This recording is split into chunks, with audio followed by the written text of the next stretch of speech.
The world has evolved rapidly over the past century. The changes have not been only technological, but also deeply human, reshaping the way we communicate, learn, and spend our free time. The internet has become one of the main drivers of this transformation, an invisible infrastructure that connects billions of people in a continuous network of information and interaction. Before its emergence, everyday life had a different rhythm, slower, more fragmented, and, in many ways, quieter. Evenings were not interrupted by notifications, and there was no constant feeling that something important might be happening elsewhere at that very moment. Before the internet, communication between people was based mainly on letters and landline telephony. Writing a letter required time, effort, and a certain level of literacy. In many communities, not everyone knew how to write or read, and this gave rise to specific social roles. Public scribes, priests, teachers, or clerks became intermediaries of communication, putting into words the thoughts of those who did not have direct access to this tool. The message was carefully composed, sometimes over several days, then sent by post. The journey to the recipient could take weeks or even months, depending on distance and the available infrastructure. The reply followed the same path. Landline telephony brought an important change, reducing the distance between people. During the interwar period, it began to be available in urban areas, offering the possibility of real-time conversations. However, access was limited. Costs were high, and the infrastructure was insufficiently developed. In many cases, calls were made through telephone operators, who manually connected the callers. Even when access existed, the use of the telephone was different from today. Conversations were shorter, more focused, often planned. There was no calling just to see how someone is doing at any time of the day. The telephone was a useful tool, but not omnipresent. In Romania, during the communist period, the issue was not only the cost, but also the availability. You could wait years to have a telephone line installed, and access was limited. For many people, long-distance communication remained tied to letters. As for access to information, the world was organized around physical centers. Libraries, bookstores, and newspaper kiosks were essential points of intellectual and social life. To find something out, you had to go somewhere. Information did not come to you, you went to it. Libraries were not just spaces for storing books, but true hubs of knowledge. Here you could find rare volumes, specialized journals, or entire collections of newspapers.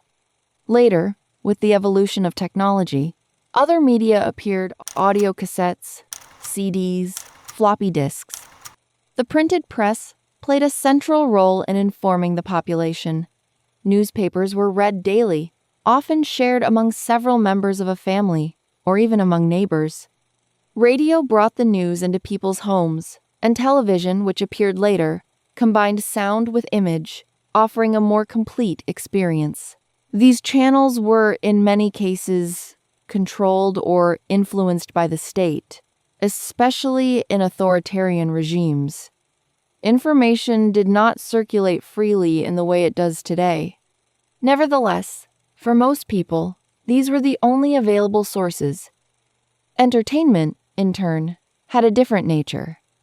Radio was one of the first forms of mass entertainment, bringing music, radio plays, and sports broadcasts into people's homes. It was a collective experience.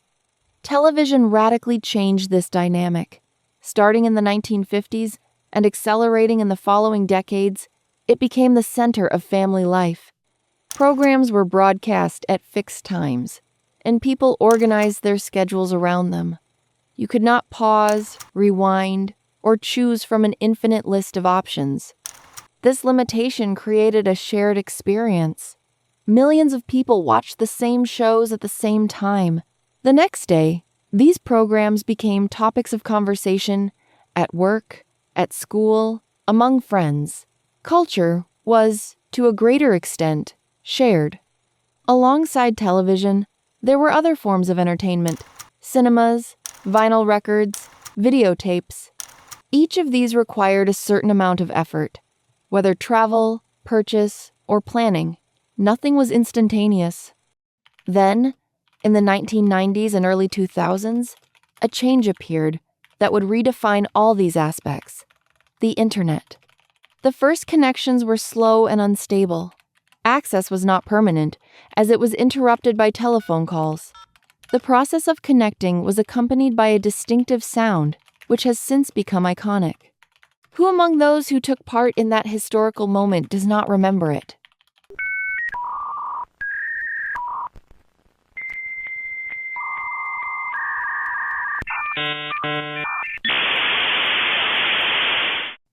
The online experience was far from what it is today. Websites were simple, often slow to load, and design was limited by the technical capabilities of the time. At the same time, the space was less regulated. Computer viruses, malicious programs, and pop-up windows were part of the landscape. Even so, the potential was obvious. For the first time, people could communicate almost instantly, regardless of distance. Forums and chat rooms became meeting places for communities built around shared interests. Blogs provided a voice, accessible to anyone who had something to say. The first video content platforms also appeared, changing the way entertainment was created and distributed, such as Newgrounds, one of YouTube's predecessors. At the same time, traditional media began to adapt, gradually moving into the online environment. Today, we live in a world where connection is almost constant. Communication is instantaneous, and distance has largely become irrelevant.